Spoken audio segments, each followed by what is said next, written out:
to do. Now, how would you determine the best player? I think it'd be the players who haven't had achievements in the most years. Okay, so if you had maybe somebody who had won Worlds, would Mostly you say alive, that's one of that's the good. best players? I guess. What if they had done it twice? I mean, we're starting to narrow down the pool here, Adam. Okay.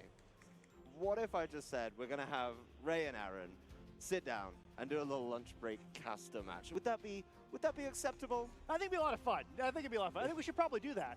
Yeah, that sounds like a great idea. So let's head on down to the stage and introduce the players, I guess. You may know a little bit about them, So we're gonna but we'll be able to flip it dive back to in Ray and see Rizzo, again, what these 3-time guys world come up with. They champion. usually Aaron propose to other Cybertron Zhang casters, here. what would you do if They're gonna given do a the show chance? match. That's cool. And now we get to see if Aaron was to play or Ray was to play, both of whom could have done it this year. Definitely got close to that opportunity. What would they have done at Worlds? It's been a while since I have seen either of these guys on stage. I think the difference in stage size since they last played is significant. Yeah, I'd say so. I mean, something to keep in mind, too. I mean, Aaron did qualify to the Pokemon World Championships this year. He didn't play a whole lot of events, but he was actually very effective at the events he played at. I really got to say, I think it's much more difficult to bounce between casting and playing than you might think because, like, the type of knowledge you need is a little bit different. You know, we need a breadth of knowledge, right? I don't need to know any player's team as well as the players do, but I need to know enough about all of the teams and all of the Pokemon to, kind of guide you through games. You really need to know your calcs, the way you need to select Pokemon. I mean, kind of like, the intricacies of team preview we saw in the last game. So Aaron's really impressed me this year when There we go. Okay, so I've seen Cybertron use this team on one of his streams. The Spectrier, Galarian, Moltres, Grimmsnarl lineup. And Gastrodon, of course, for funsies. Of course, there's only one water type on the Ray Rizzo side. So the Moltres and Spectrier team is the premise is you set up screens, you try and boost Spectrier as much as you can with Nasty Plot, and then you use Draining Kiss, which is a rarely seen kind of weak fairy move, but it's unique in that it's a lifesteal move that heals you for 75% of the damage done instead of 50. So if you've got enough boosts, you can just live forever. I think it runs a berry also, so it has a little more gas in the tank. And just like we were seeing Chilling Neigh boost the physical attack of Glastrier, Spectrier being the ghost type counterpart, boosts its special attack with every KO. So it just gets stronger and stronger. You know, I don't know. I don't think we... Have we? Probably... I don't think we have. Not in an official tournament. I don't think we have. But, Sometimes this is just a show battle. Is this, if that Gastrodon hits the field, is it going to hit your bingo sheet? Or? You know? Alright, let's go. Hey, cool team. It could. Wow, you too. That's a great point. I've seen that one before. I think I've seen this one on YouTube before. Yeah. Something else that's really funny to me is that the sprites for the Pokemon seem like they're squashed for some reason. Like Indeedee and Sneasel are looking mighty squat there. I'm not really sure why. Some of the sprites are definitely very tall in game, but yeah. Yeah, is it too quiet, Ty? You should be able to hear them chatting. They've got voice comms. That's a mistake. Why? Why is that a mistake? I'm not bringing Basket Legion. Really? Yep. I can add some more gain. Not bring Basket Legion. I'm not bringing it. I'm bringing Chi-Yu instead. Maxing out the YouTube on my end, they're very quiet. They're pretty quiet still, right? Grimmsnarl, yeah. Arcanine, Gastrodon. Okay, hold on. Let me change up my lead real quick to counter that. Wait, what do you think my fourth's gonna be? Ty, is that better? Galarian, they're very quiet. Or Golden Go. What should I bring as my fourth? It's up to you. I can beat all of them. All three? Okay. I have closed That's a lot of confidence you have. Alright, I'm ready. Is that helpful? Not really. Are you not ready? really. I'm not ready yet. Okay.